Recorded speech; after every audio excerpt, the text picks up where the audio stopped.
Welcome back to Ryan and Brian's Bible Bistro. I'm Ryan. And I'm Brian. And this is the Bistro. Yes, keep going.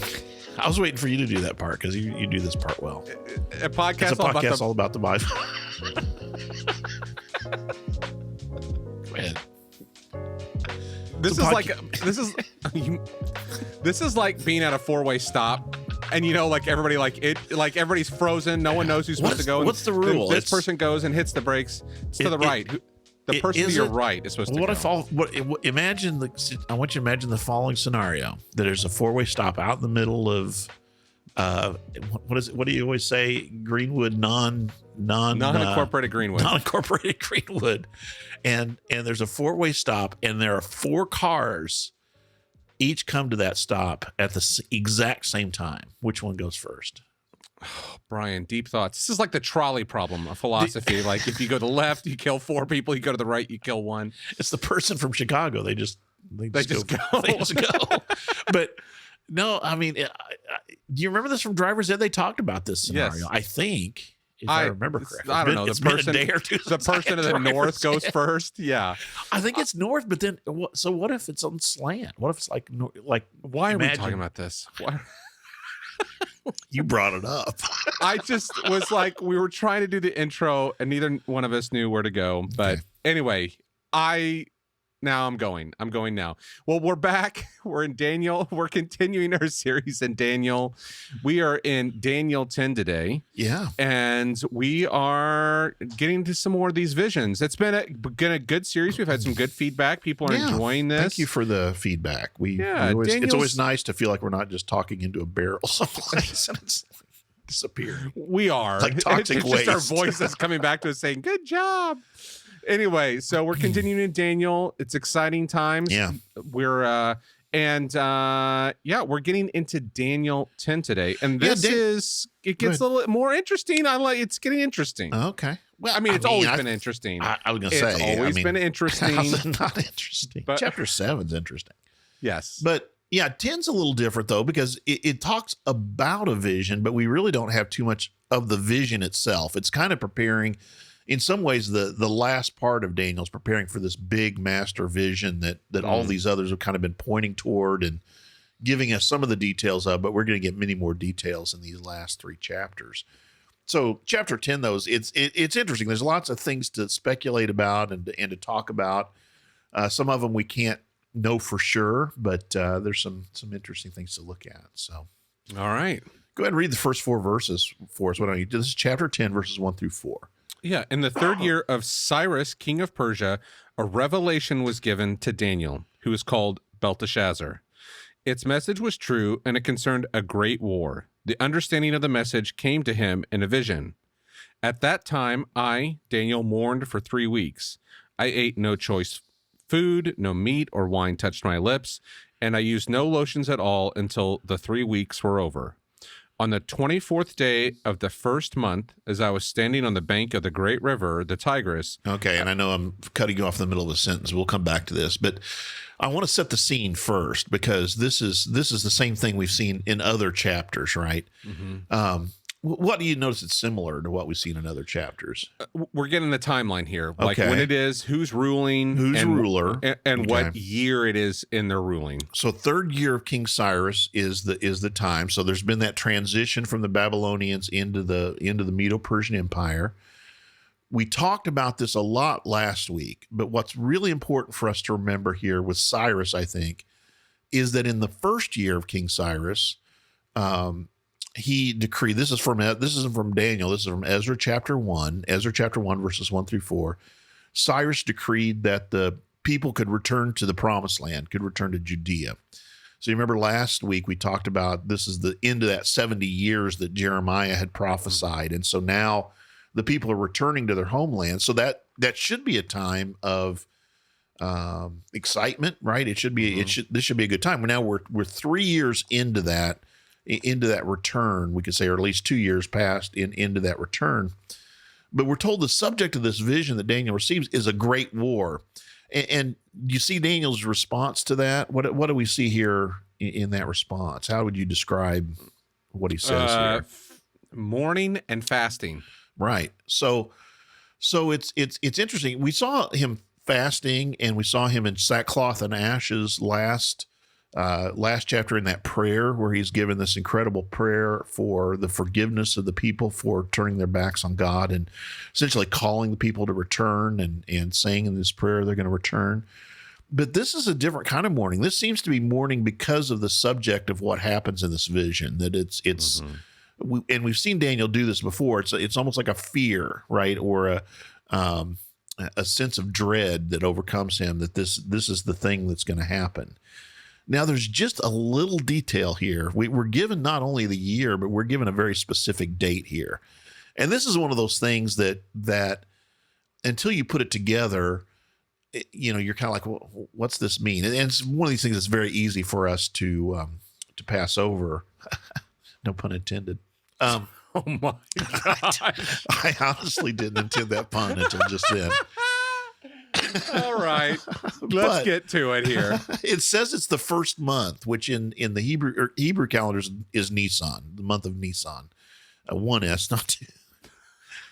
I thought it was the month of Ford. Right. But no, it's Nisan, and the 15th of Nisan famously is Passover, right? Mm-hmm. And there's my little pun. There's a pun. Yes. I really did not. It's easy for us to pass over the Passover. Right. So he says this is the 24th day of the first month, which means that if he's been fasting for 3 weeks, basically that started at the very beginning of the month of, the first of the month.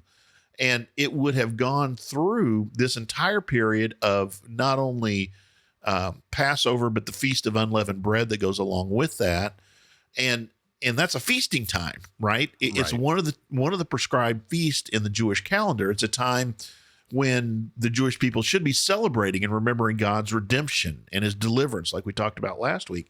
Instead, we find the opposite here, that for 3 weeks he's been fasting, and for 3 weeks he's not even used, he's not even put unguents on. He's not even put his skin ointment on. But for that whole 3 weeks, he's not taking any meat. He's not taking any wine. And so, it shows his despair kind of at the subject of this message, his dejection of this. Now, did you have anything you wanted to add on that, or? I don't think so, but I mean, this again, I think it's unique. Yeah. I mean, this is a pretty good fast. 21 days, a pretty good fast, and then through the feast days. Sure.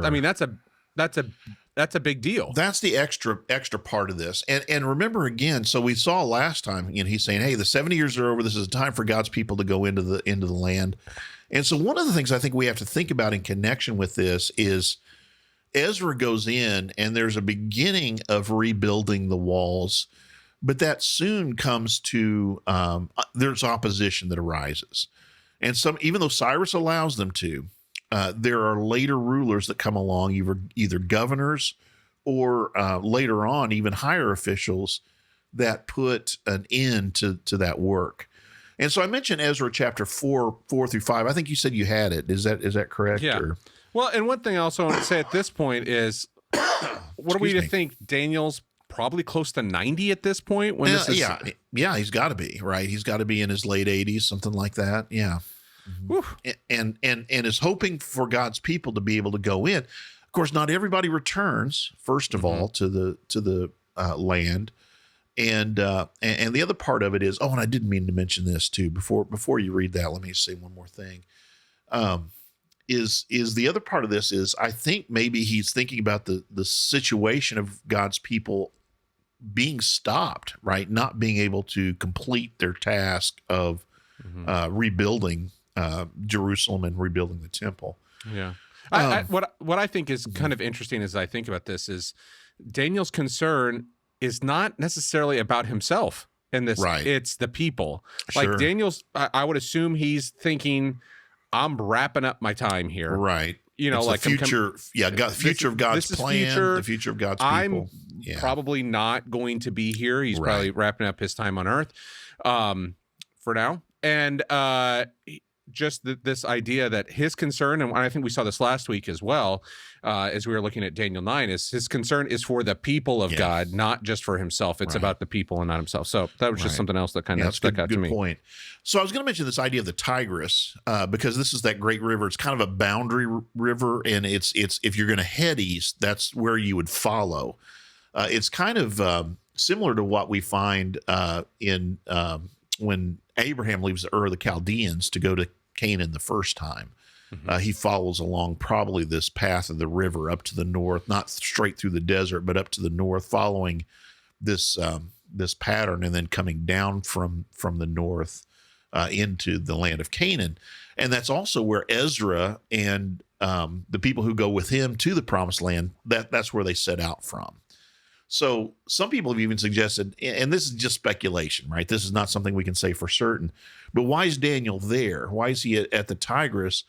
And it may be that he's there trying to encourage some of these people who are going to be returning to the promised land, for them to go and to do what God's, basically for them to fulfill God's plan, because not everybody goes back, right? Not all of the people who came from Judea and the descendants of those who came from Judea returned.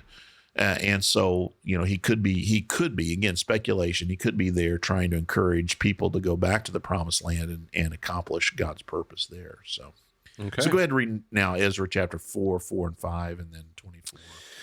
Here we go. Then the peoples around them set out to discourage the people of Judah and make them afraid to go on building. They bribed officials to work against them and frustrate their plans during the entire reign of Cyrus, king of Persia, and down to the reign of Darius, king of Persia. Okay, so this is the Darius the Great, not the Darius the Mede we've been talking about earlier, but Darius the Great. So this whole period of time, they're having this frustrated. Now, in verse 24, it says that actually for a period of time, because they received this letter from the ruler Artaxerxes, that the work on the temple stops, right? Yeah. It says thus the work on the house of God in Jerusalem came to a standstill until the second year of the reign of Darius, king of Persia. So interesting that there's all this optimism about these 70 years. That's what we saw last chapter, the 70 years being over and the people returning, but then we see those plans very quickly thwarted. So that's kind of, again, the background of this context. Apocalyptic, remember, always arises in these times, a period of turmoil for God's people. It's giving us kind of the spiritual reality. We've talked about that before, that lays behind what we see in the physical. It's showing us how things really are, and that's what I think we have here in this passage. So let me go back. I'll since I cut you off in the middle of a sentence, I'll go back in verse 4 and then read down through verse 6. On the 24th day of the first month, that's Nisan, 24th day of Nisan, as I was standing on the bank of the great river, the Tigris, I looked up, and there before me was a man dressed in linen, with a belt of fine gold from Uphaz around his waist. His body was like topaz, his face like lightning, his eyes like flaming torches, his arms and legs like the gleam of burnished bronze, and the voice like the sound of a multitude. So we have this description of this supernatural being. Notice in verse 5, we cut off there usually because he says, I looked up. And we've seen Daniel say this before, kind of the beginning of a visionary experience. I looked up, and we're going to see that this is a vision, because he says the others who were there with him, we're going to see in just a minute, weren't able to see this. So this is something that's a special vision that's given to Daniel that the other companions are not able to see. So we'll break this description down a little bit, but I want to note first of all that there are some who see very clearly that this compares to the way that Jesus is described in the beginning of the book of Revelation. Revelation chapter 1, verses 13 through 15 use a lot of very similar kind of language that we find, very similar descriptions here in this. And therefore, some want to compare this figure to Christ, to the Son of Man. But I don't think that's what's going on. And I'll go ahead and give this away. Later on, this character, this person who's unnamed, says that he needs Michael's help. And so if we're thinking about that being Christ, that doesn't fit very well with our, at least theologically, right? So so what I think we have going on here is typically we understand that you mentioned some of the books that you have been reading on this suggest it's Gabriel, which very well could be. He's unnamed here, but it's one of these angels that are kind of the equivalent to Michael, right, in his wheelhouse, so to speak. And so that's what I think we have going on here. Now I'm going to break down the description here just a little bit. Fine linen. Linen is a white garment. It's usually a sign of holiness. My favorite example of this is the beginning of 1 Samuel. I think it's 1 Samuel 3, where Samuel is described as a young boy in a linen ephod. His holiness is seen in contrast to the wickedness of the priest Hophni and Phinehas there. So linen, this garment, white garment, is often used to denote holiness, right? So here's this, I'm going to say, a supernatural being who's coming, like we see with apocalyptic a lot of times, a guide for Daniel to kind of show him the way. Belt of fine gold from Uphaz. Uphaz is only mentioned twice in the entire Bible. The other time's one place in Jeremiah. I don't remember where off the top of my head.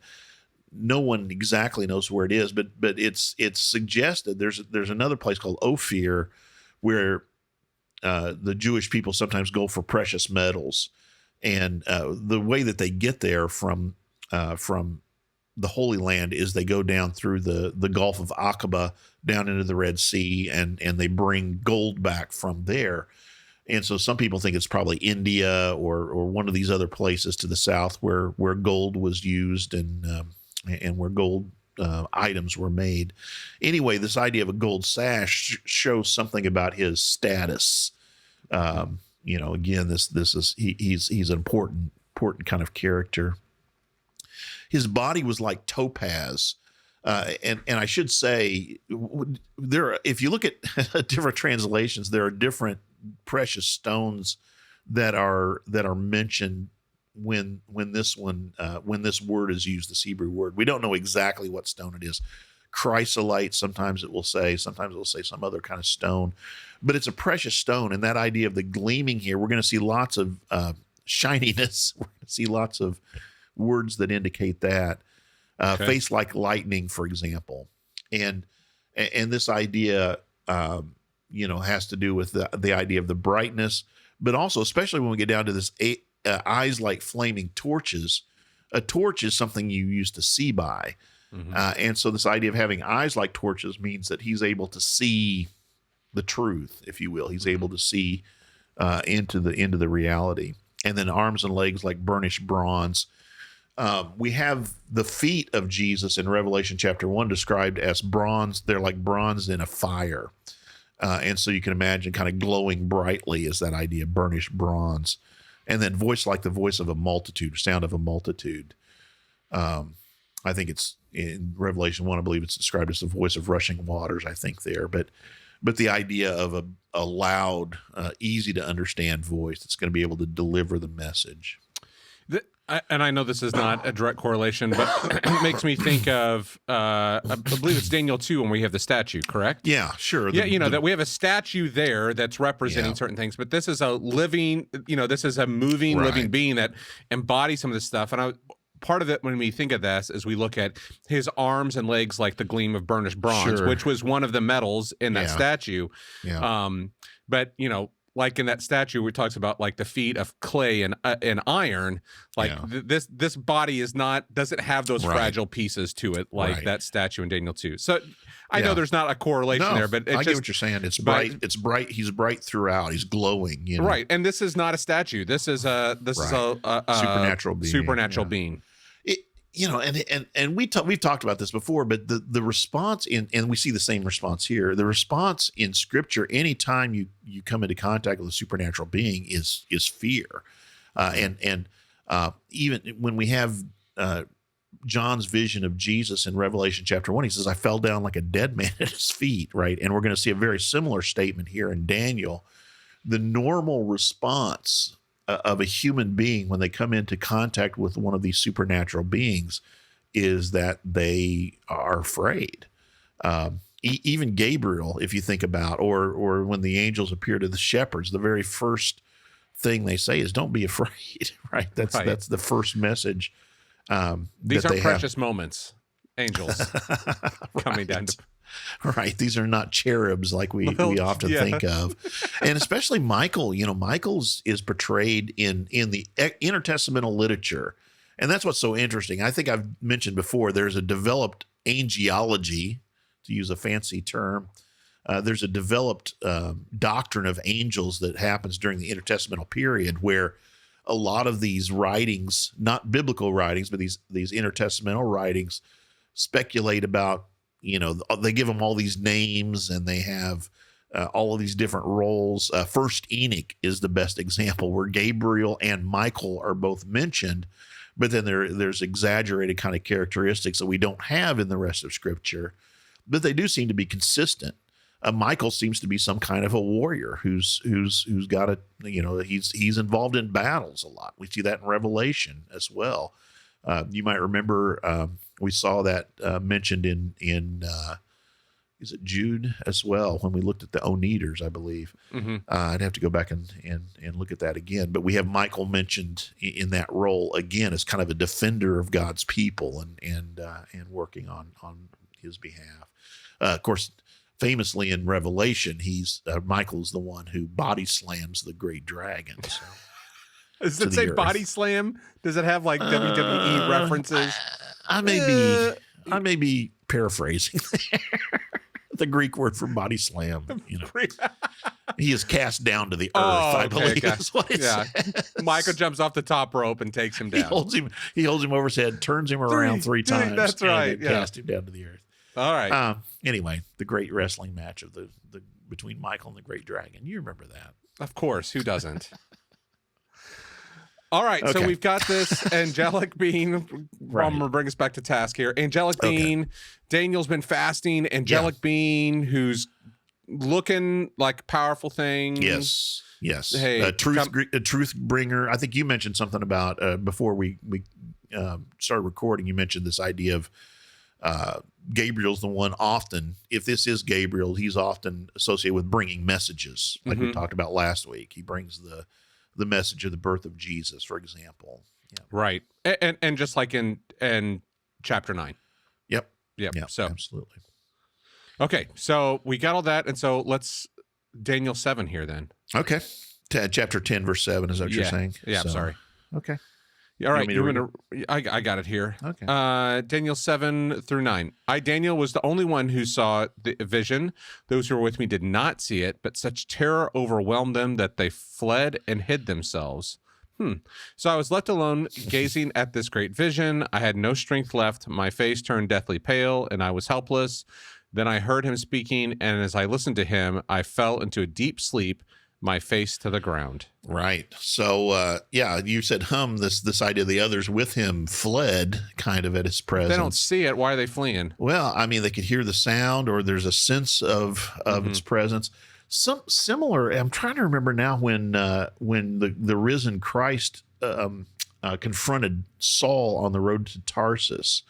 Isn't there something similar that happens there? I should have looked that up ahead of time. Acts 10, is that, or Acts 9? But 10 is Cornelius' household, so it has to be Acts 9, I think. But anyway, when that happens, I believe the others who are traveling with him don't see the same thing that Saul does. Is that correct? Am I remembering correctly? Yeah, the men traveling with Saul stood there speechless. They heard the sound, but did not see anyone. But again, they react to the sound, but they don't see the risen Christ the same way that Saul does.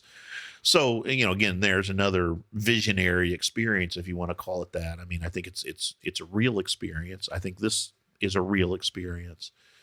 When we talk about supernatural or spiritual, sometimes we have a tendency to make it not real, right? Right. But I think it's important to remember this is,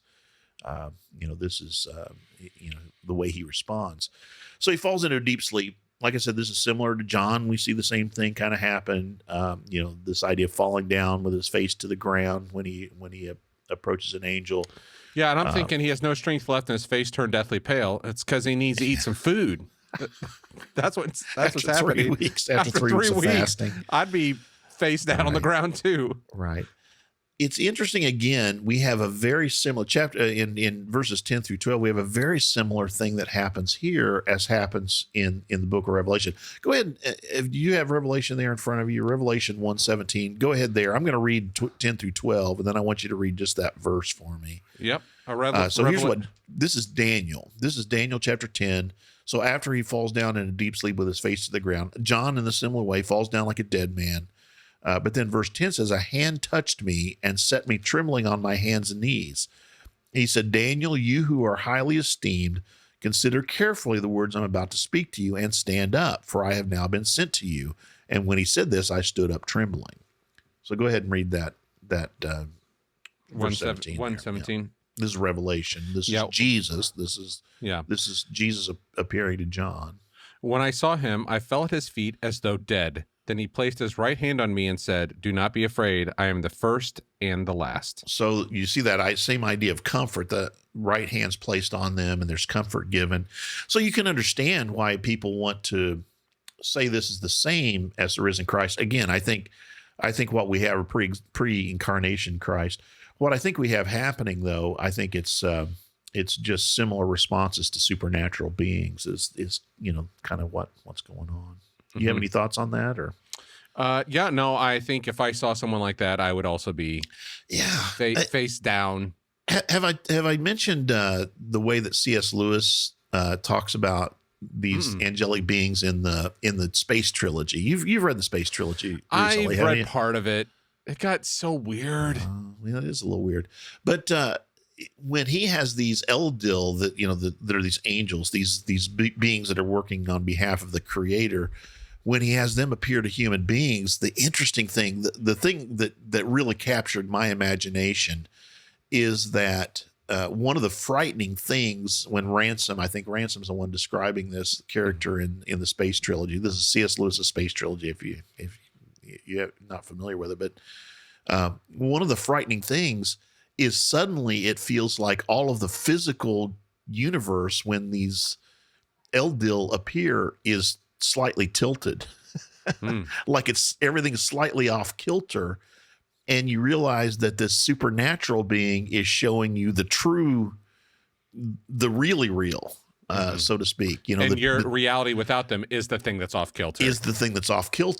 And that's just for me, when I read that was a very thought-provoking description, of what is it that causes fear when you see these supernatural beings? Well, you're seeing true holiness, right? You're seeing truth. And that's the thing that he's going to talk about here. I'm coming to bring you this. You're esteemed, Daniel. Don't be afraid. This is a message that is coming to you because of your prayers, because of the things that you've been offering. You've been highly esteemed. Therefore, stand up and receive this message.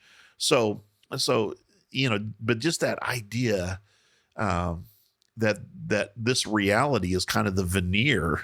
When we talk about supernatural, again, we kind of think of it as unreal or something along those lines, but it's the really real. It's the thing that has more substance and more foundation than this reality that we claim and hold here. And that would be disconcerting, right? That would, when you come into the presence of Isaiah, when he comes into the presence of the holy God, he falls down and says, I'm undone. I'm a man of unclean lips that live among a people of unclean lips, right? So it's that kind of description. Anyway, that's a little bit of an aside too. But so he says, again, I have been brought to you in order to give you this message. So he gives him that assurance. He calls him to stand up. Then verse 12, then he continued, do not be afraid. Typical response. Do not be afraid, Daniel, since the first day that you set your mind to gain understanding and to humble yourself before God. And I think that's a really interesting, again, that's been Daniel's character throughout this entire story, right? Is that he wants to gain understanding. It's not that he's the smartest guy in the room. It's that he recognizes that God is able to reveal the truth to him and to humble himself before God. That's the attitude. That's the perspective he has to have in order to receive this truth. Your words were heard, and I have come in response to them. So the same kind of thing we saw with the prayer last week, that your words have mattered. Your words have not fallen to the ground, to use description, the way Samuel's described. But there's been a response to them. Mm-hmm. Yeah, I mean, it seems similar. In chapter 9, it was the prayer. Angel comes very quickly. Like, here's it quickly, like, been dispatched with this message. But yes. Right. Mm-hmm. So then here's where we start to get this hint. Here's where things are a little bit weird then, right?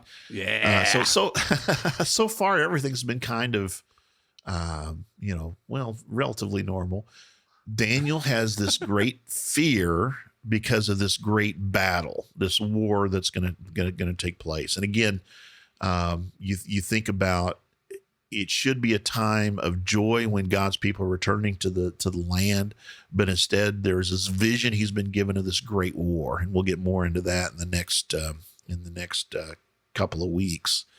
But instead, there seems like there's this other thing that's going on behind the scenes, right? He's concerned for the physical war that he can see the vision of for God's people, but here, this supernatural being is talking about what we understand to be a spiritual battle. So go ahead and read that for me, 13 and 14, and we'll talk a little bit about it. But the prince of the Persian kingdom resisted me 21 days.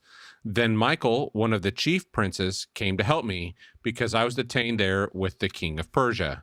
Now I have come to explain to you what will happen to your people in the future, for the vision concerns a time yet to come. Okay, so he's like, I tried to come to you, but I was resisted by the prince of Persia. And there's lots not said here. There's a lot of speculation that has been made over this. But we have other places in the Old Testament, and particularly in apocalyptic-like literature, Ezekiel, Isaiah come to mind, where these kings or these princes are equated with supernatural beings, with evil supernatural beings, and so this messenger of God has been resisted. So there's a supernatural battle that has had real effect here, where basically I've been delayed for bringing you this for 21 days. He says, 3 weeks, the same as his fasting, right? So you began this fast, but then you've had to struggle, in this fast until I could bring you this message. And the thing that has kept me back, the thing that's held me back, he describes as the prince of Persia. I mentioned there are other times in Isaiah, for example, where it'll talk about the king of a city, and they seem to be equated with an evil supernatural presence or an evil supernatural being that is trying to thwart God's work and thwart God's people from being able to receive what he has for them. Yeah, you kind of see here that we have, it's in verse 13, but the prince of the Persian kingdom. Yeah. And then later on, it's the prince king of Greece, or the king of Persia. Like, this prince and king seem to be kind of interchangeable. Right. And then we see Michael is also listed as one of the chief princes. Yeah. So we get this idea. It's not necessarily prince and king how we are thinking of them, because if Michael came to help him, it's another spiritual being that's coming to help this spiritual being who's not identified. But we get the idea that there's a spiritual battle that's happening behind the scenes of what's going on, and that's kind of delayed this angel from coming to Daniel. I think that's what's going on, and it's that brings lots of questions to our mind. The other thing you think about is some of these ancient kings thought of themselves as gods, right? Nebuchadnezzar, that was one of the issues that he dealt with, and we see this idea again back in chapter 6. Don't petition your God, but instead ask only the king, because he's the one who's the true provider of reality, of truth. And so for whatever reason that comes along, I mentioned, I had in our notes here, Ephesians chapter 6, verses 10 through 12. And that's where Paul says, remember our battle. It's about spiritual warfare, right? Our battle is not against flesh and blood, but against the powers and the principalities of this dark world, I believe is some, again, to paraphrase is what he says there. Did you look it up? Did you I saw you flipping. Yeah. Oh, you don't have to. No, I've got it here. Finally, be strong in the Lord and his mighty power. Put on the full armor of God so that you can take your stand against the devil's schemes. For our struggle is not against flesh and blood, but against the rulers, against the authorities, against the powers of this dark world, and against the spiritual forces of evil in the heavenly realms. Right. So there is behind, we tend again to focus upon the physical, right, and the flesh and blood. The enemy is other human beings, and Paul is saying no. The real enemy are the spiritual forces that are trying to thwart, the work of God and His people. The book of Revelation, again, not to keep going there, but that I mentioned the dragon being cast down to the earth. I mean, part of that whole story is a reminder that that the dragon has been loosed, right, and that there is real damage that the devil can do. That ancient serpent is what he's called there, the dragon, right? He is able to do damage, but ultimately he is defeated, and that's the positive message there. So, just a reminder here that there is a spiritual battle that goes on behind the physical battle. So what, here's the speculation. What is the idea? And I think, Michael, and not to give away the ending of this chapter, but this being that is speaking here is going to say, I have to go back and help Michael now. We've still got work to do. And the reason I mentioned that stuff about the rulers, even though Cyrus initially said to the people they can go, that there's these other rulers that are trying to stop God's people returning and trying to stop God's people from rebuilding the temple and the reestablishment of the sacrificial system and all this kind of stuff. The reason I mentioned that is I think there's a way in which they're saying that there's a spiritual battle that lays behind that opposition, I guess is what I'm trying to say. The opposition to God's people being able to do what they want to do, or not want to do, but what they're called to do. Thoughts on that or comments? Yeah, I mean, the delay in the battle is the most interesting thing to me. It's not that it's going on for at least 21 days at this point. Yeah. He's been delayed for 21 days, and then Michael's coming over to assist him. I'm just thinking about those things. It's weird to think about those things. I think what's going on there, and what do these battles look like, and how is this playing out in the supernatural realm, the spiritual realm. Yeah, absolutely. And we've talked before about, we kind of live in a time where we've kind of separated the spiritual and the physical and the effects that the spiritual can have, though biblically that doesn't seem to be the case. Again, I'm going to say not only Old Testament, but also we have what Paul says and what Jesus himself says, the connection between what we do and the spiritual effects, our physical actions and the spiritual effects that has, I guess is what I'm trying to say. But the idea. So yeah, God is greater, right, than these evil spiritual forces, but the spiritual forces still have a certain amount of power. Again, that's what I think is the takeaway here. It's not that they're somehow going to eventually overturn the work of God or stop it completely. But they can cause havoc. They can cause difficulties. And that delay, again, goes right along with what we talked about last week, that the people of God are constantly saying, how long, God, until you're able to until you do these things. So, yeah, I don't know. I don't know how we want to think about that, because I've mentioned before in Revelation, the Great War that I think this is leading toward. The Great War is depicted as there's a long description of the enemies lining up, but then the war is over just like that. God's power is that much greater, which I think is the message. But that's not to say that there aren't difficulties and skirmishes, battles put in our way. So what you said, what does it look like in the spiritual realm? What do you think it looks like in the way that it affects us? would you say? Well, I think, it's one of those things that we live. I was thinking about this earlier. Is Yeah. we live so detached from the spiritual world. It seems, Right. like we live in a time where it's like, we've got control of everything and that we're part of it. But one of the things for me is, I was thinking about, and we're going to get into more of this. There's another prince that's talked about, the prince of Greece, Right. but kind of going, and this kind of goes back to something I was kind of reading and preparing for this, and I looked at Tripper Longman has written a book. Oh boy.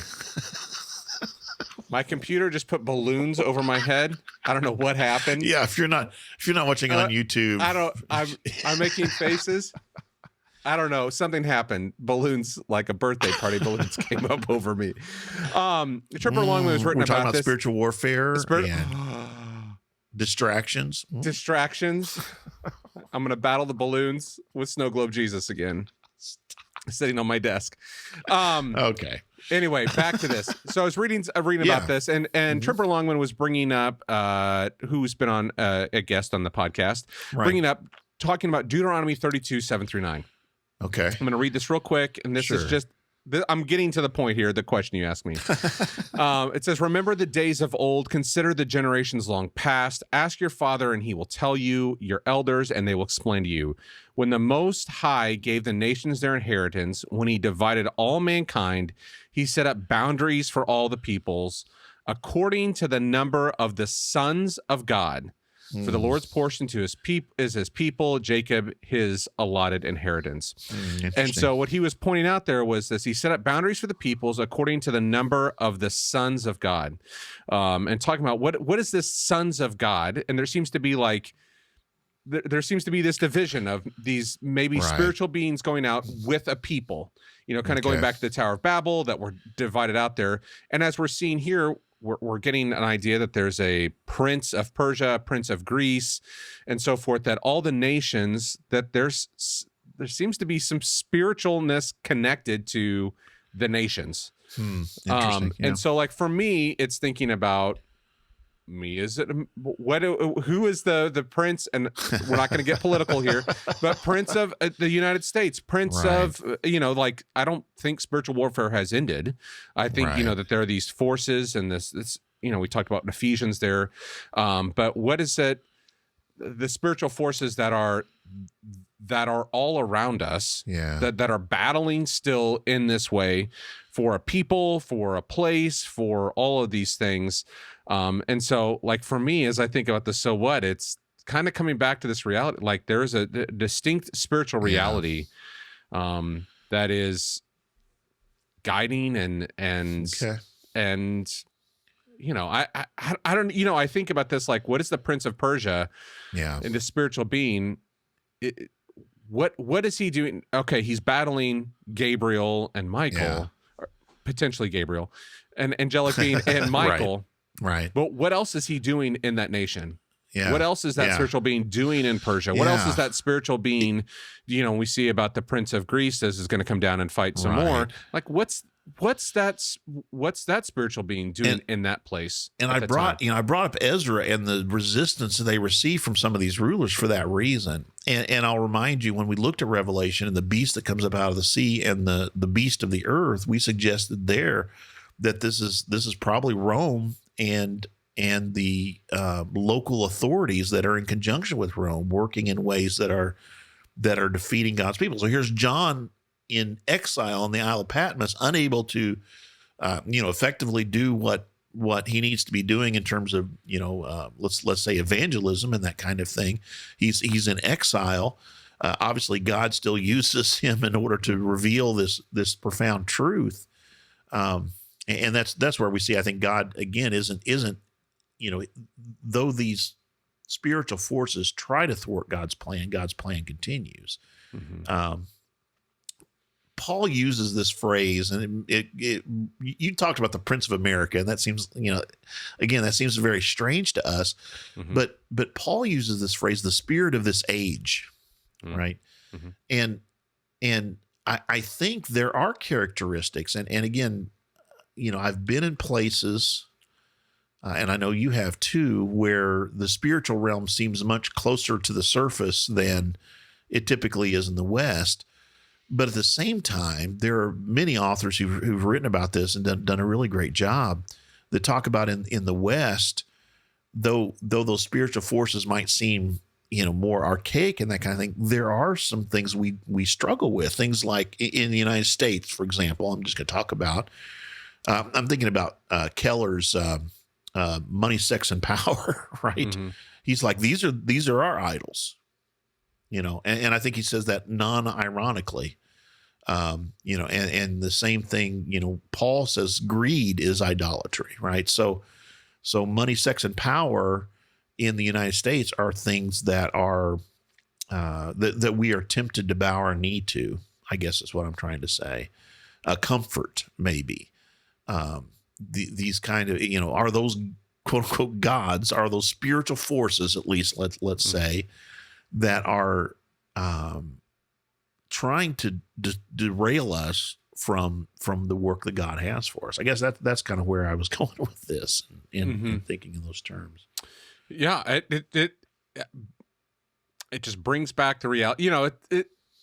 This angel is trying to explain to Daniel, like, hey, here's why this took me so long. Right. But it's also this glimpse behind the curtain that there's something else stirring behind the scenes. And remember, that's what apocalyptic is about. It's like, here's how things look on the earth, but you got to remember that there is a spiritual reality that underlays all this. Well, let's go ahead and finish up this chapter then, verses 15 through 17.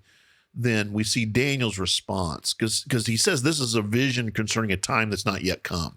Same kind of thing I said last week, where we had the 70 years have come to an end. Hey, Jeremiah's 70 years are over. It's time for us to celebrate. And he's like, well, there's the 70 times 7 you need to worry about as well. Right. And so I think it's this same kind of thing. There's something in the future still that's going to happen. This isn't suddenly everything is restored. The kingdom is restored and everything is fine. But there's this future that you need to be thinking about as well.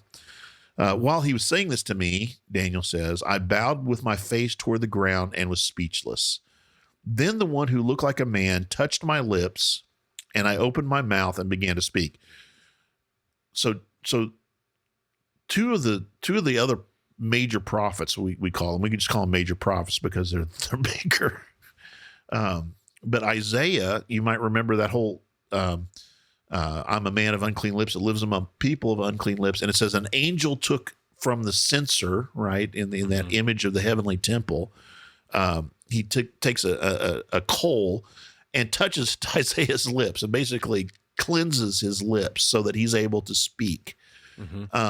We find in Jeremiah that literally he says he touches his mouth, right, and gives him that his word. I put my word in your mouth is the way that God describes what's happening there prophetically. Ezekiel, I hadn't thought of this until just now, but Ezekiel, you get this book. Do you remember that? That I ate the book and it was sweet to taste, and then it was sour in my stomach. Wormwood. And so here's the message, right? Here's the message that I've been given. And this is the same here with Daniel, where he touches his lips and I opened my mouth and I began to speak. I said to the one standing before me, I am overcome with anguish because of the vision, my Lord, and I feel very weak. How can I, your servant, talk with you, my Lord? My strength is gone and I can hardly breathe. So his response is to be overwhelmed and to, basically be in anguish. How can I even, respond to this in that way? So it says, again, the one who looked like a man touched me and gave me strength. Do not be afraid, you who are highly esteemed. He says, peace, be strong now, be strong. And then it says, when he spoke to me, I was strengthened and said, speak, my Lord, since you've given me strength. Do you notice how many times that idea of being strong? I meant to mention this earlier that Ephesians 6 passage is very interesting because it talks about, putting on the armor of the Lord. And then he says several times in that passage, stand firm then, stand, right? And it's a similar kind of context, I think, that there he's calling us not to give in to the attacks of the evil one, but instead to put on the armor of the Lord so that we can stand when that day of battle comes. Similar here is he's saying, I'm strengthening you now. Be strong. And he repeats it, which is always important in Scripture, right? Be strong now. Be strong. And so he says, I've been strengthened by you then. So he's giving him, how would I say, strength for the battle. I mean, he's giving him the ability to stand here in this. So then notice that the strength doesn't come from him himself, right? From Daniel himself. And again, that's been consistent throughout the entire book, but it's given to him by this creature, this being. So then verse 20 says, do you know why I've come to you? Soon I will return to fight against the prince of Persia. And when I go, the prince of Greece will come. Now he's talking about, I think he's giving us an insight into, of course, we saw that back, the prince of, the king of Greece and the king of Persia back in chapter, where was that? 8. And 8. And he's giving us a little insight to that. And also pointing forward to this battle that we're going to be hearing about. The prince of Greece will come, but first I will tell you what is written in the book of truth. And then he's, the NIV has this parenthetically, but no one supports me against them except Michael, your prince. And then a lot of times 11:1 is included with this. In the first year of Darius the Mede, I took my stand to support and protect him.